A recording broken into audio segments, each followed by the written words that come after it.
आकाशवाणी देहरादून से प्रस्तुत है प्रादेशिक समाचार। पहले मुख्य समाचार। मुख्यमंत्री पुष्कर सिंह धामी ने देहरादून में उरेडा की ओर से संचालित विभिन्न योजनाओं का लोकार्पण और शुभारंभ किया। कहा, नवीकरणीय ऊर्जा का महत्व पूरे देश में तेजी से बढ़ रहा है।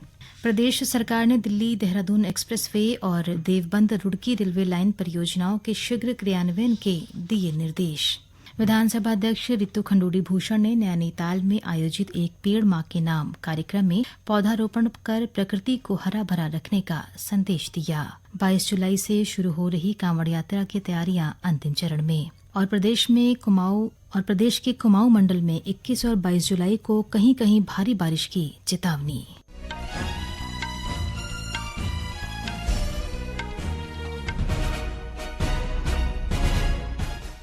नमस्कार, समाचारों के साथ मैं योशिता पांडे।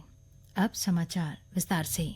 मुख्यमंत्री पुष्कर सिंह धामी ने आज देहरादून में उरेडा की ओर से संचालित विभिन्न योजनाओं का लोकार्पण और शुभारंभ किया। इस अवसर पर उन्होंने सोलर वाटर हीटर अनुदान योजना में आवेदन और अनुदान निर्गत किए जाने के लिए पोर्टल oredaonline.uk.gov.in का शुभारंभ किया। इस अवसर पर श्री धामी ने कहा कि नवीकरणीय ऊर्जा का महत्व पूरे देश में तेजी से बढ़ा है। नवीकरणीय ऊर्जा के स्रोत पारंपरिक जीवाश्म आधारित ईंधन के लिए एक बेहतर विकल्प के रूप में उभरे हैं।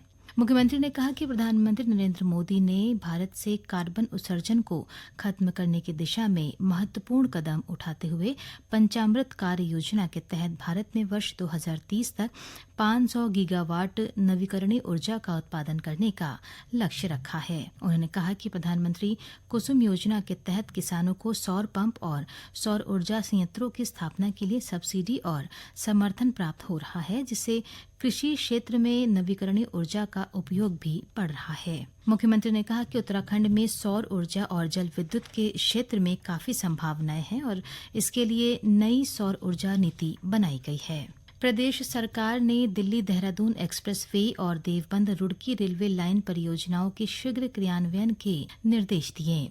इसके लिए मुख्य सचिव राधा रतूड़ी ने आज देहरादून में आयोजित बैठक में उत्तर प्रदेश सरकार से प्रभावी समन्वय स्थापित करने को कहा। मुख्य सचिव ने भारत नेट परियोजना के अंतर्गत प्रदेश की 697 ग्राम पंचायतों में से शेष 227 ग्राम पंचायत भवनों का समय से विद्युतीकरण करने के निर्देश दिए हैं, ताकि उनमें शीघ्र ब्रॉडबैंड कनेक्टिविटी उपलब्ध कराई जा सके। बैठक में श्रीमती रतूड़ी ने शहरी विकास सचिव के माध्यम से अमृत कार्यक्रम के अंतर्गत संचालित परियोजनाओं की नियमित निगरानी करने को कहा। उन्होंने पेयजल की गुणवत्ता की निगरानी में जनसहभागिता बढ़ाने के लिए नागरिकों को प्रशिक्षित करने पर जोर दिया। इसके लिए मुख्य सचिव ने विशेष रूप से महिला स्वयं सहायता समूहों को जल परीक्षण का प्रशिक्षण तथा जल उपचार संयंत्रों के संचालन की जानकारी देने के निर्देश दिए। राज्यपाल गुरमीत सिंह ने कहा है कि देश व प्रदेश के विभिन्न विकास में विश्वविद्यालयों की महत्वपूर्ण भूमिका है। उन्होंने कहा, प्रदेश के निजी विश्वविद्यालय शिक्षा उन्नयन के क्षेत्र में बेहतर कार्य कर रहे हैं तथा देश व दुनिया में अपनी पहचान बना रहे हैं। राज्यपाल ने आज देहरादून में राजभवन को निजी विश्वविद्यालय द्वारा तैयार डैशबोर्ड सौंपते हुए यह बातें कही। उन्होंने कहा कि डैशबोर्ड को बनाने का उद्देश्य सभी निजी विश्वविद्यालयों को एक मंच पर लाकर एक दूसरे से संवाद व समन्वय स्थापित करना है। विश्वविद्यालयों के शोध व नवाचार का लाभ देश के साथ ही प्रदेश को भी मिलना चाहिए तथा वे एक दूसरे के अनुभवों का लाभ उठाएं। कुलपति ने प्रस्तुतिकरण देते हुए कहा कि इस डैशबोर्ड में प्रदेश के सभी निजी विश्वविद्यालय शामिल किए जाएंगे, जिसमें विश्वविद्यालयों की उपलब्धियों, बेस्ट प्रैक्टिसेस, शैक्षणिक उत्कृष्टता, नवाचार व अनुसंधान, पेटेंट, MOU प्लेसमेंट आदि की जानकारी उपलब्ध रहेगी। इसके माध्यम से एक विश्वविद्यालय अन्य विश्वविद्यालयों द्वारा अपनाई जा रही नवीन पहलों, नवाचार और अनुसंधान सहित अन्य विषयों पर समन्वय स्थापित कर सकेगा। प्रदेश में एक पेड़ मां के नाम अभियान और हरेला महोत्सव के तहत पौधारोपण किया जा रहा है। अभियान के तहत अब तक 50 लाख से अधिक पौधे रोपे जा चुके हैं, जबकि पूरे वर्ष में करीब 2 करोड़ पौधे लगाने का लक्ष्य रखा गया है। इस दौरान आम, सेब, अमरूद, केला, लीची समेत विभिन्न फलदार वृक्ष लगाए जा रहे हैं। साथ ही पर्वतीय क्षेत्रों में फलदार वृक्षों के अलावा विभिन्न जंगली वृक्ष भी रोपे जा रहे हैं। इसी क्रम में विधानसभा अध्यक्ष ऋतु खंडूड़ी भूषण ने आज नैनीताल में आयोजित कार्यक्रम में वृक्षारोपण कर प्रकृति को हरा भरा रखने का संदेश दिया। इस अवसर पर उन्होंने कहा कि एक पेड़ मां के नाम अभियान हमें न केवल हमारे पर्यावरण की सुरक्षा करने का अवसर देता है, बल्कि इसे हमारी आने वाली पीढ़ियों के लिए भी संरक्षित करता है। उधर ऋषिकेश के मीडिया कर्मियों ने नगर निगम प्रशासन के साथ सामाजिक सरोकार के तहत पौधारोपण अभियान चलाया। इस अवसर पर अपर आयुक्त नरेंद्र सिंह क्विरियाल ने कहा कि पर्यावरण संरक्षण में समाज की अहम भूमिका है। पौधे लगाने के साथ ही उनके संरक्षण की जिम्मेदारी भी जागरूक समाज की है। ये समाचार आकाशवाणी के देहरादून केंद्र से प्रसारित किए जा रहे हैं। प्रदेश में कांवड़ यात्रा की तैयारियां अंतिम चरण में है। कांवड़ियों की सुरक्षा और इस दौरान लगने वाले जाम से निपटने के लिए शासन प्रशासन के वरिष्ठ अधिकारी संबंधित अधिकारियों के साथ बैठक कर आवश्यक दिशा निर्देश दे रहे हैं। कांवड़ यात्रा के दौरान लोगों को आवाजाही में असुविधा न हो, इसके लिए प्रशासन ने विशेष इंतजाम किए हैं। इसके लिए हरिद्वार और देहरादून में कांवड़ियों के लिए यात्रा रूट तैयार किए गए हैं ताकि शहरों में जाम न लगे। हरिद्वार में पूरे कांवड़ मेला क्षेत्र को 13 सुपर जोन, 31 जोन और 126 सेक्टरों में बांटा गया है। साथ ही 22 ड्रोन कैमरों से पूरे मेला क्षेत्र पर कड़ी निगरानी रखी जाएगी। इसके साथ ही सीसीटीवी कैमरे भी लगाए गए हैं। कांवड़ के लिए 7 स्पेशल ट्रेनें चलाई जा रही हैं, जिसके लिए अलग से सुपर जोन जीआरपी की स्थापना की गई है। वहीं हरिद्वार पुलिस की ओर से अलग अलग स्थानों पर 21 सहायता केंद्र बनाए गए हैं। नागर विमानन मंत्रालय ने बताया कि सभी हवाई अड्डों पर विमान संचालन प्रक्रिया समान रूप से शुरू हो गई है। माइक्रोसॉफ्ट के ऑपरेटिंग सिस्टम में गड़बड़ी के कारण कल उड़ानें प्रभावित हुई थीं। नागर विमानन राज्य मंत्री मुरलीधर मोहोल ने बताया कि सरकार हवाई परिचालन की लगातार निगरानी कर रही है। एयरलाइन से सुनिश्चित कर रही है कि यात्रा समायोजन और भुगतान का ध्यान रखा जाए। सरकार ने संसद के बजट सत्र से पहले कल सर्वदलीय बैठक बुलाई है। बैठक के दौरान सरकार संसद के दोनों सदनों के सुचारू संचालन के लिए सभी विपक्षी दलों से सहयोग का अनुरोध करेगी। बजट सत्र सोमवार से शुरू होकर अगले महीने की 12 तारीख तक चलेगा। राष्ट्रीय परीक्षा एजेंसी एनटीए ने मेडिकल प्रवेश परीक्षा नीट यूजी का शहरवार और केंद्रवार परिणाम अपनी वेबसाइट पर अपलोड कर दिया है।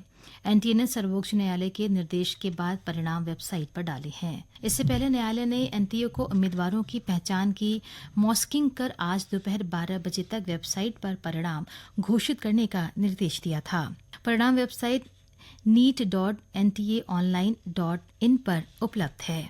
राज्य की संस्कृति को बढ़ावा देने के उद्देश्य से अल्मोड़ा के सोबन सिंह जीना विश्वविद्यालय परिसर में 3 दिवसीय सांस्कृतिक महोत्सव सुरम्य का आयोजन किया जा रहा है। महोत्सव में छात्र छात्राओं के बीच राज्य की संस्कृति से जुड़े विभिन्न सांस्कृतिक प्रतियोगिताएं आयोजित की जा रही हैं। प्रतियोगिता में छात्र छात्राओं ने नाटक, सांस्कृतिक विरासत और नृत्य प्रस्तुत किए। आकाशवाणी से बातचीत में सुरम्य की संयोजक किरण विश्वकर्मा ने बताया कि महोत्सव का उद्देश्य अपनी संस्कृति को बढ़ावा देना है और आने वाली पीढ़ी को संस्कृति के प्रति जागरूक करना है। हमारे कैंपस के अंदर सांस्कृतिक कार्यक्रम आयोजित किए जाते हैं। इस साल भी किया गया, जिसका थीम है सुरम्य, the beauty of mountains and culture. तो ये हम जो कार्यक्रम है इसलिए कराते हैं ताकि जो हमारा कल्चर है हम उसको प्रमोट कर सके आगे का, और जो हमारी आने वाली पीढ़ी है उसे हम दिखा सके कि हमारे कल्चर, हमारे रीति रिवाज क्या है, हमारे पहाड़ों की सुंदरता क्या है, हमारी कल्चर क्या है। ये सब हमारा इसका मोटो है हमारे कल्चर फेस्ट का। सांस्कृतिक नगरी हरिद्वार स्थित शांति कुंज में 3 दिवसीय गुरु पूर्णिमा महापर्व का शुभारंभ हो गया है। गुरु पूर्णिमा पर अपने गुरु से आशीर्वाद लेने के लिए देश विदेश से हजारों गायत्री साधक गायत्री तीर्थ पहुंचे हैं। महापर्व के पहले दिन आयोजित गोष्ठी को संबोधित करते हुए योगेंद्र गिरी ने करोड़ों गायत्री परिवार के सदगुरु और गायत्री परिवार के संस्थापक युग ऋषि पंडित श्रीराम शर्मा आचार्य के जीवन दर्शन के विभिन्न आयामों की जानकारी दी। उन्होंने कहा कि युग ऋषि ने मानव जाति के कल्याण के लिए कार्य किया है और उनके बताए सिद्धांतों पर चलते हुए अखिल विश्व गायत्री परिवार पूरे विश्व में कार्य कर रहा है। मौसम विभाग ने 21 और 22 जुलाई को चंपावत, नैनीताल, उधम सिंह नगर में भारी बारिश का रेड अलर्ट और पिथौरागढ़, बागेश्वर, पौड़ी तथा अल्मोड़ा में भारी बारिश का ऑरेंज अलर्ट जारी किया है, जबकि अन्य जिलों के लिए येलो अलर्ट है। विभाग के चेतावनी को देखते हुए जिला प्रशासन को अलर्ट रहने के निर्देश दिए गए हैं। साथ ही भूस्खलन की स्थिति में सड़क मार्गों को सुचारू करने के लिए पर्याप्त मशीनें तैनात करने को कहा गया है। इसके अलावा लोगों को अनावश्यक यात्रा से बचने की सलाह दी गई है। 4 धाम यात्रियों से अपील की गई है कि वे मौसम का पूर्वानुमान देखने के बाद ही यात्रा करें। अंत में मुख्य समाचार एक बार फिर।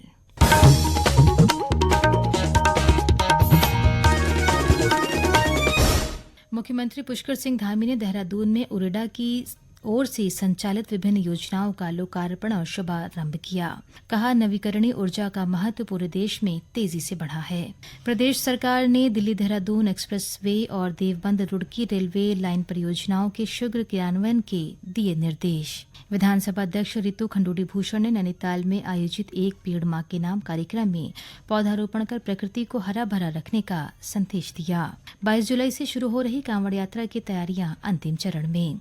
और प्रदेश के कुमाऊं मंडल में 21 और 22 जुलाई को कहीं कहीं भारी बारिश की चेतावनी। इसके साथ ही प्रादेशिक समाचार का ये बुलेटिन समाप्त हुआ। नमस्कार।